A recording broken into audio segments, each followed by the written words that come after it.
Sa bawat sulok ng ating bayan, may mga kwentong hindi isinulat sa libro. Mga lihim na binubulong ng hangin. Mga alingaw ng nakaraan na patuloy na bumabalik. Ito ang hiwaga at lagim. Makinig ka bago pa mahuli ang lahat. Sabado ng hapon, 4 na magkakaibigan, sina Miko, Jules, Mina at Kara ay biyahe patungo Mount Banahaw. Hindi ito simpleng trip lang. Isa itong reunion, content shoot at panimula ng isang karanasang hindi nila malilimutan. Ang target nila, isang lumang campsite malapit sa isang talon sa bandang silangan ng bundok. Pero walang eksaktong direksyon. Tanging screenshot mula sa lumang post sa internet at ang mapang hand-drawn na ipinasa sa kanila ng caretaker ng campsite. Let's go! Mga 2 oras lang to. Tapos chill na sa bonfire. May dala akong marshmallow tsaka mic. Baka mag-podcast tayo sa tuktok ng bundok. Podcast agad? Baka pagdating natin, nilalang na ang boses natin. Uy, seryoso. May mga lugar sa Banahaw na di pwedeng pasukin. May tinatawag silang saradong daan. Hindi raw para sa lahat. May nabasa rin ako dati. May mga barangay na hindi mo makikita sa daan. Lumilitaw lang daw pag gusto ka nilang papasukin. Sa una, masaya pa ang biyahe. Tulad ng karaniwang road trip. Puno ng tawa, kwento at reminiscence ng college life. Pero habang papalapit ang biyahe, unti-unting nagbabago ang ihip ng hangin. Ang mga puno sa gilid ng daan tila lumalapit. Ang langit unti-unting dumidilim kahit hapon pa lang. Guys, nawala na yung signal ko. Dead spot na ba ito? Mas okay yan. Ibig sabihin walang storbo, walang boss, walang ex, walang notification. Just us and nature, or us and ghosts. 6:00 ng gabi, nasa paanan na sila ng bundok, sa gitna ng isang makipot at masukal na kalsada. Isang matandang lalaki, nakatayo sa harap ng lumang waiting shed. May dalang gaserang lampara at suot ang tila seremonyal na barong. Mga iha, babalik na ba kayo? Delikado na ang daan sa taas. Kapag sumapit ang dilim, hindi lang gubat ang lumalawak. Hindi po. Papunta lang po kami sa campsite. Yung may talon daw sa likod. Kung galing kayo sa mapa, di niyo makikita ang talon. Kung papasok kayo ngayon, siguraduhin niyong marunong kayong umalis. Parang kilala niya tayo. Creepy vibes lang ang peg. Nang umandar muli ang van, napansin nilang may lumang karatula sa gilid ng daan. Natatakpan ang damo, kalawangin na. Huling hinto, San Vicente. San Vicente? Hindi ito sa itinerary natin. Wala to sa Google Maps. Ni wala sa offline version. Walang nakapansin kung kailan tumahimik ang musika sa speaker. Kung bakit parang ang headlights ng van ay di naabot ang gilid ng daan. Pero sa mismong likod nila, tila may liwanag na naiiwang nakasindi sa lampara ng matanda. Ang biyahe ay patuloy. Pasok sa isang lugar na hindi na nila mababalikan. At sa gabing iyon, hindi lang ang dilim ang bumalot sa kanila, kundi ang isang bagay na matagal nang nananahimik sa paanan ng bundok. Habang binabagtas nila ang mas palalim na bahagi ng bundok, unti-unting nababalutan ng manipis na ulap ang daan. Ang mga ilaw na sasakyan ay hindi na ganong nakakita sa unahan. Ang dating masiglang kwentuhan, nauwi sa katahimikan. Guys, sure ba tayo sa dinadaanan natin? Parang wala na tayong kasilubong o kasunod na sasakyan. Wala naman tayong ginawang maling liko. Ito talaga yung ruta paakyat. Waze is still pointing this way. Pero pansin niya ba? Wala nang kabahayan. Parang pumasok tayo sa ibang mundo. Uy, ano yun? May dumaan? Hayop lang yun. Baka ibon lang. Biglang may lumitaw sa harapan ng sasakyan. Isang lumang karatula na halos matumba na. Pinag-iwanan ng kalawang. Basag-basag ang kahoy. Ika-4 na hinto. Daan ng mga di nakauwi. Pang ilan na ba ito? Wala naman tayo nakita sa unang 3 hinto ah. Bro, ito palang unang marker na nakita natin eh. Weird. Dahan-dahang bomba si Jules para mas tignan ang karatula. Hawak ang flashlight. Iniikot niya ito. Habang iniilawan ko ang likod ng karatula, may nakasulat pa palang pangalan. Gamit ang pulang pintura. Mateo S. 1987. Parang hindi, pintura yun. Jules, tara na. Nakakainis ka. Ang creepy ng vibes dito. Hindi nila napansin, mula sa likuran, may malamlam na liwanag na unti-unting lumalapit. Isang tricycle. Wala itong pasahero. Wala ring driver. May parating na trike. Ha? Nasaan na yung trike? Hindi na sila nagtanong. Hindi na sila lumingon. Umandar muli ang sasakyan. Mas mabilis na ngayon, mas kabado.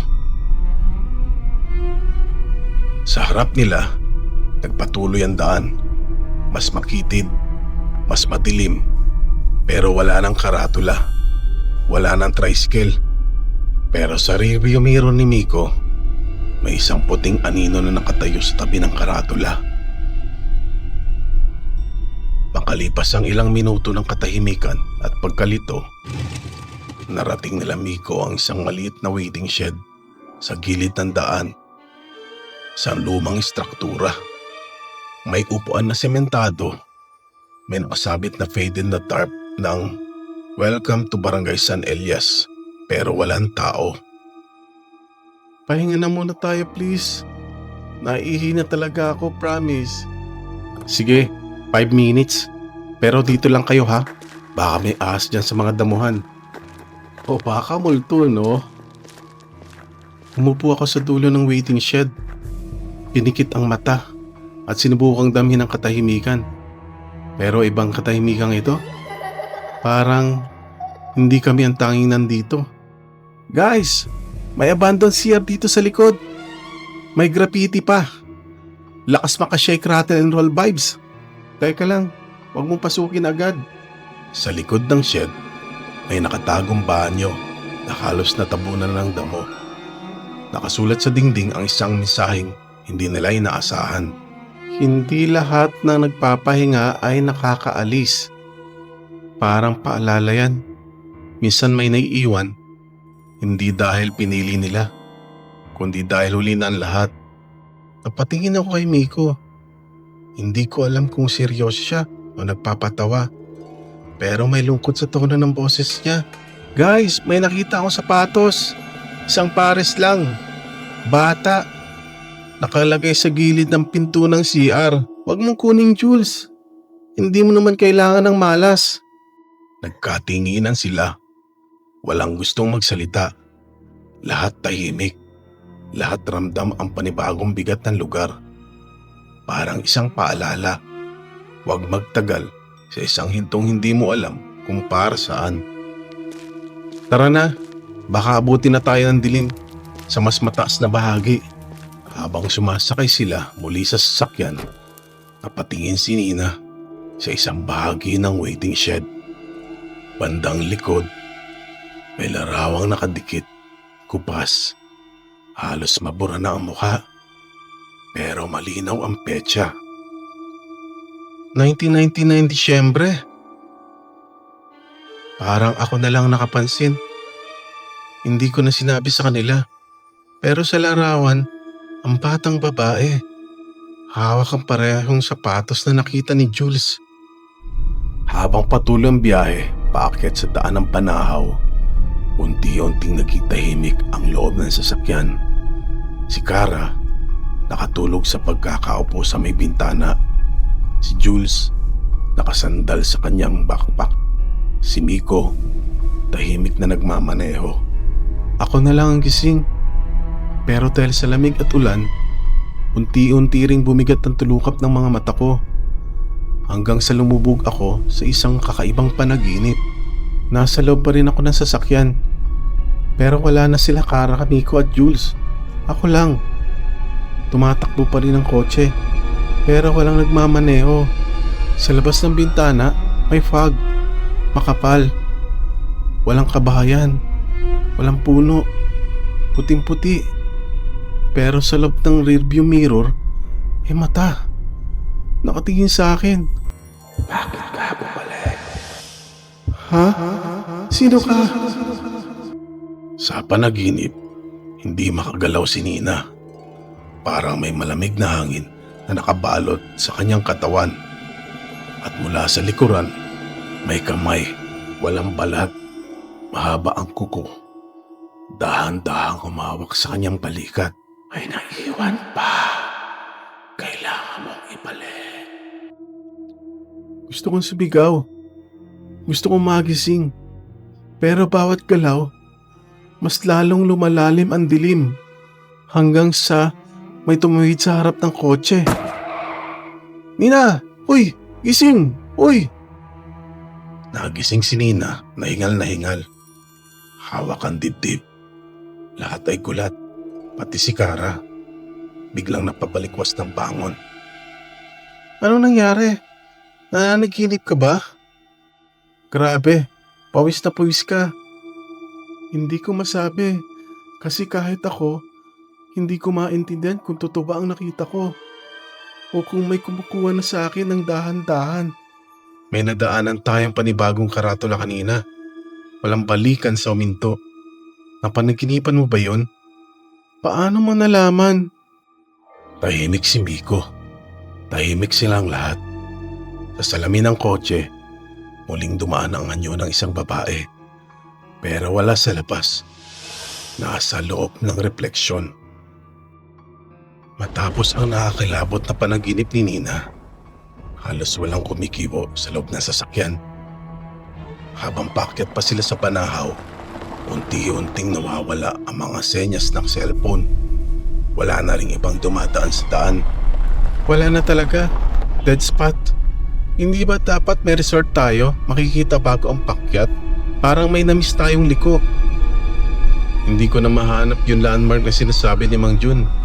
Kanina pa tayo paikot-ikot.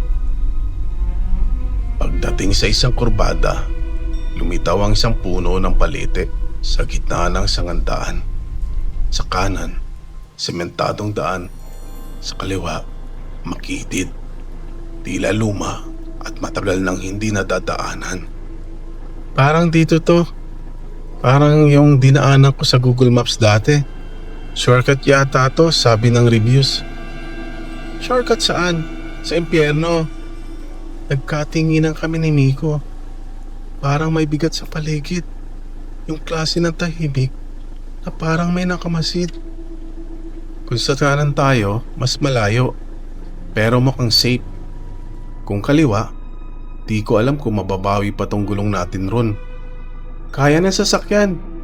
Gusto nyo adventure, di ba? Saka hindi tayo aabot bago magdilim kung paligoy-ligoy pa. Oo na. Basta pag may nakita kayong baboy ramo o diwata, ako na magpapadrive pabalik. Pumili sila ng daan. Ang mas makipot at mas luma. Ang tila hindi ginagalaw ng panahon. Pagkaraan ng ilang minuto, nagsimulang lumabo ang paligid. Parang nagiging syepe ang lahat.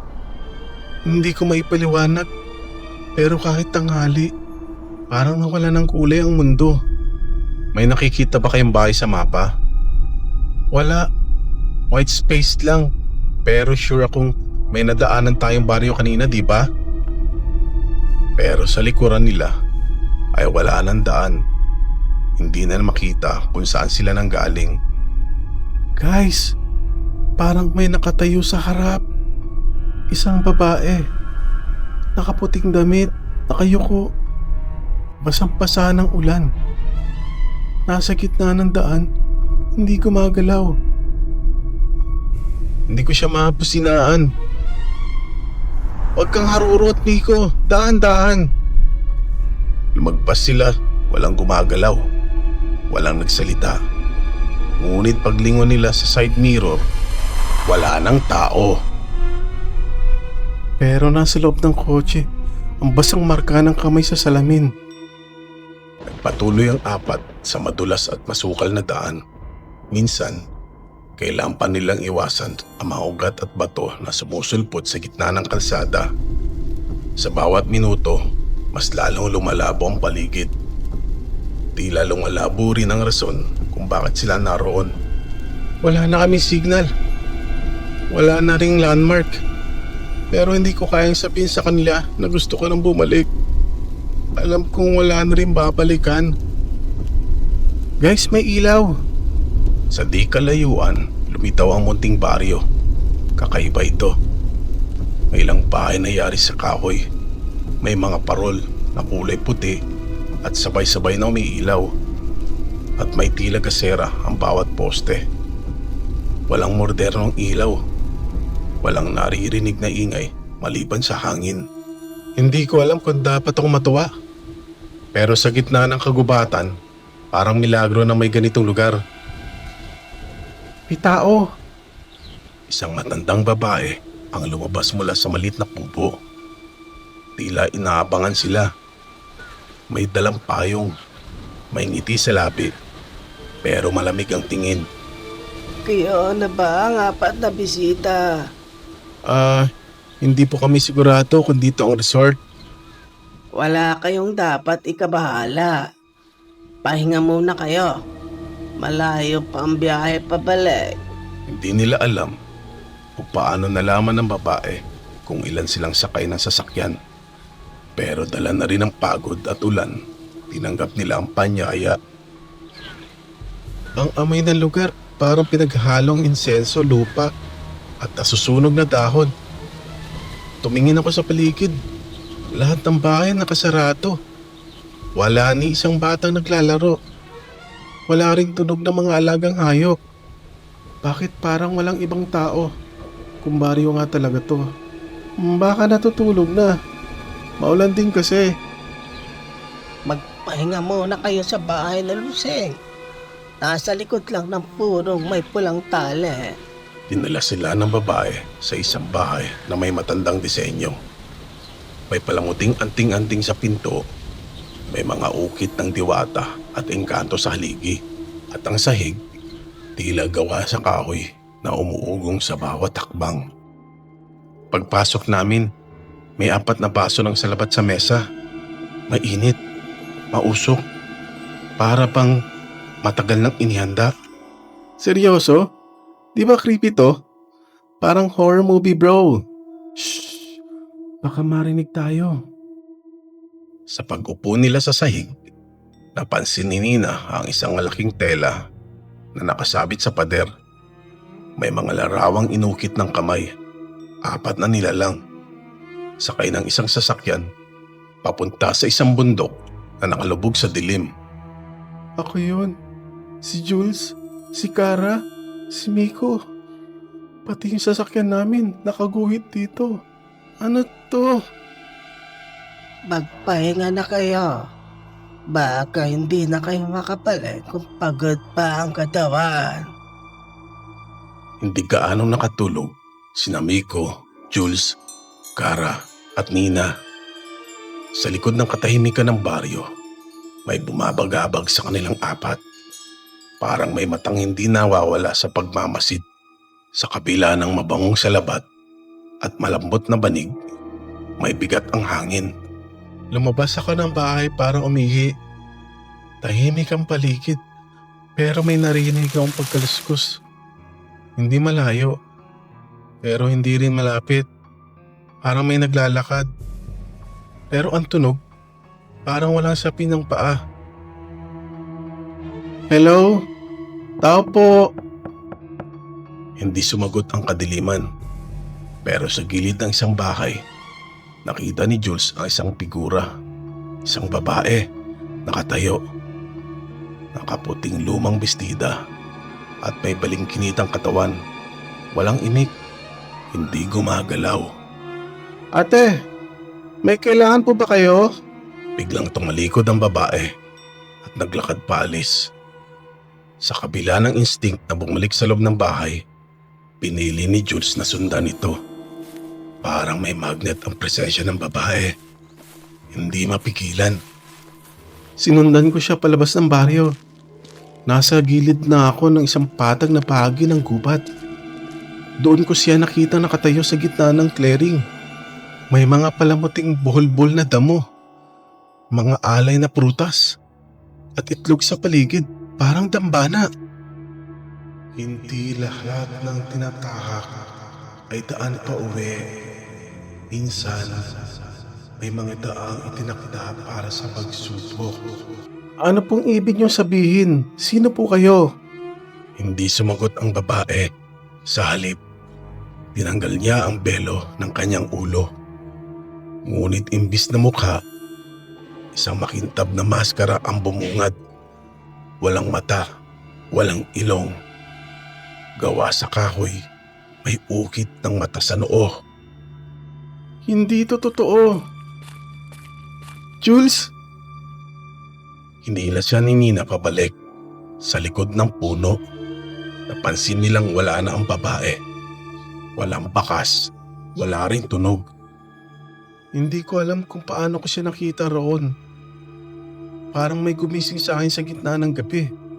Tapos, basta na lang akong tumayo. At alam ko kung saan siya hahanapin. Nina, hindi tao yun. Yung babae, wala siyang mukha. Bumalik na tayo, Jules. Huwag na tayong lalayo. Habang naglalakad pabalik, napansin nila na may mga ukit sa mga puno. Mukha ng mga babae. Puro nakapikit. May luhang nakaukit sa gilid ng mga mata. Hindi lang ito baryo. Hindi lang ito lugar. Para itong bintana. Isang tapat ng alindog kung saan dinadala ka ng mga bagay na hindi mo maipaliwanag at binubuksan ng lihim na hindi dapat makita. Pagbalik nila Jules at Nina sa bahay ni Lusing, nadatnan nila si Miko at Kara na gising na. Nakaupo sa sahig, tahimik, parang may inaantay. Nasaan kayo?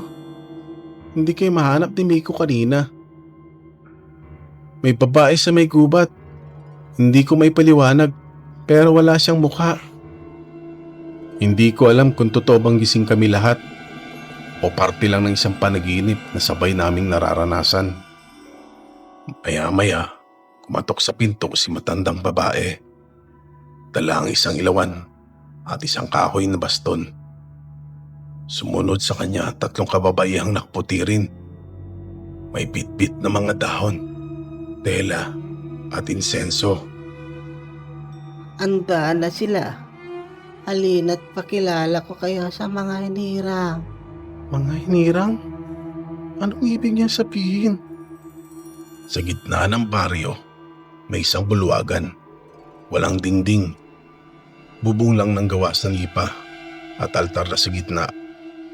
Doon na raw ng isang grupo ng matatanda. Lahat ay tahimik na nakaupo. Tila matagal na naghihintay. Kayo ay dumaan sa pintuan ng gabay. Ang inyong pagdating ay hindi aksidente. Parang may kinakausap sila. Pero hindi lang kaming 4 ang tinutukoy nila. Parang may kausap pa silang hindi namin nakikita. Pasensya na po. Pero hindi po namin alam kung bakit kami nandito. Naligaw lang kami. Hindi ang lahat ng naliligaw ay hindi inaakay. Minsan, ang daan ay nalilihis upang matupad ang panawagan. Itinaas nila ang kamay sabay sabing, Apan sa dulo ng daan ang di makikita'y mabubunyag. hindi ko na alam kung matatakot ba ako Umaaninag ko ang mga sinseridad sa kanilang mga mata. Pero sa mga mata ni Kara, nakita ko may bagay siyang naiintindihan. Parang pamilyar ito sa kanya. Parang napanaginipan ko na ito dati.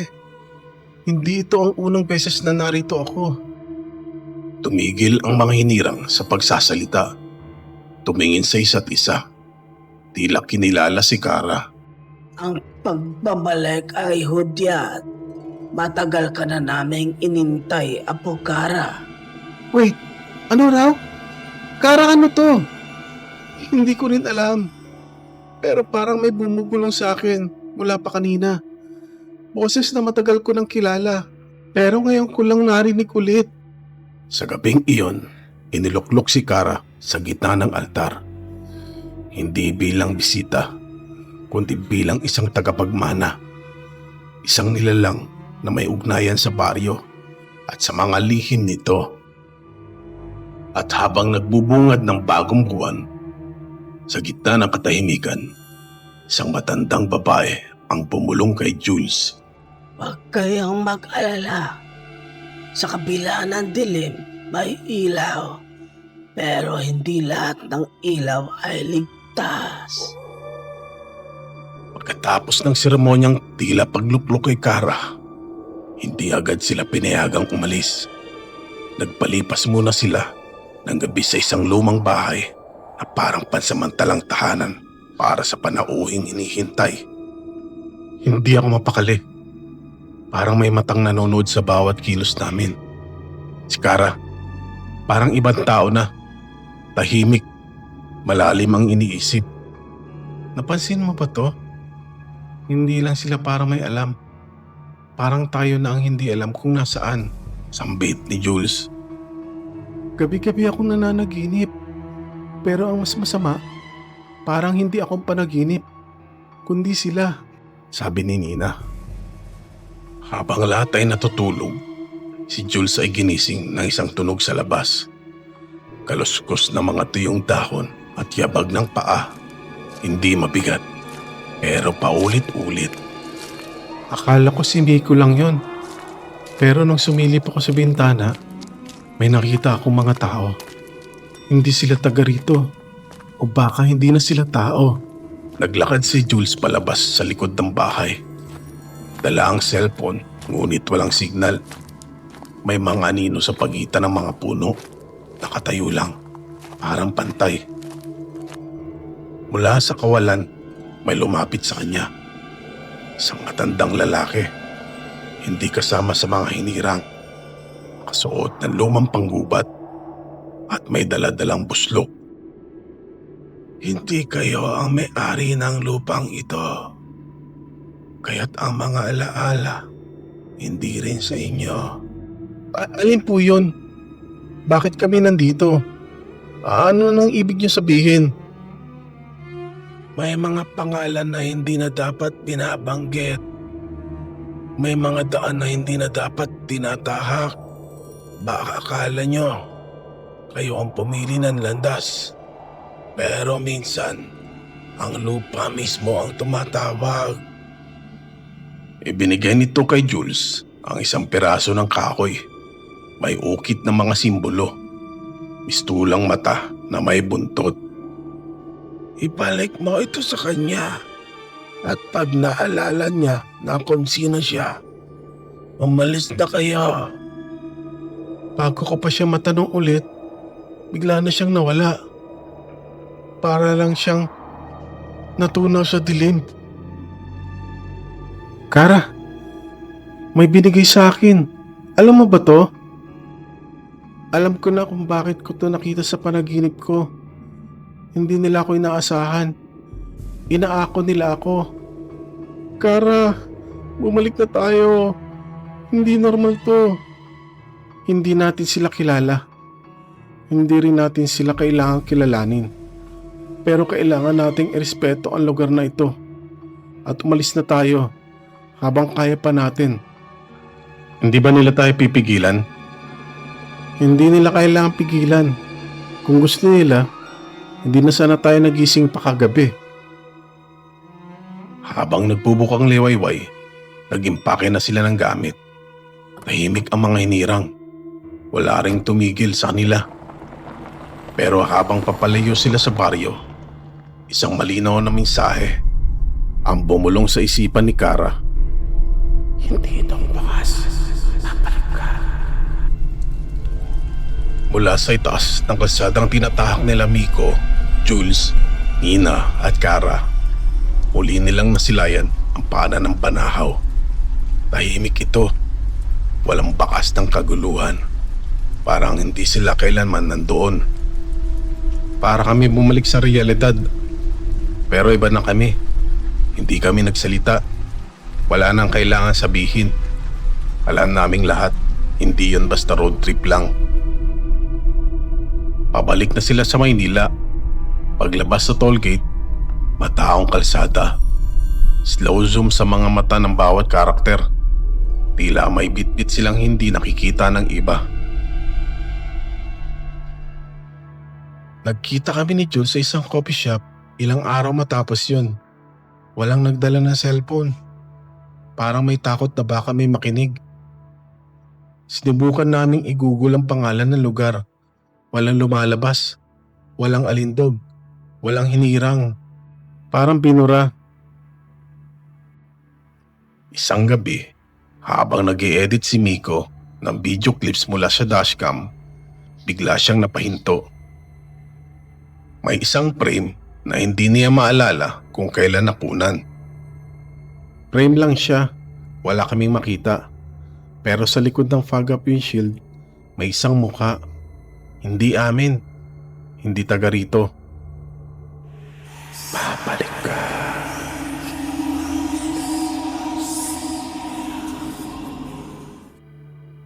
Makalipas ang isang buwan, Nasa Baguio na ako ngayon. Sinubukan kong kalimutan. Pero bawat lugar, bawat sulok ng gabi, parang may kaluskus pa rin. Hindi ito natatapos, Miko. Hindi tayo tinanggap. Niyaan lang tayo makaalis.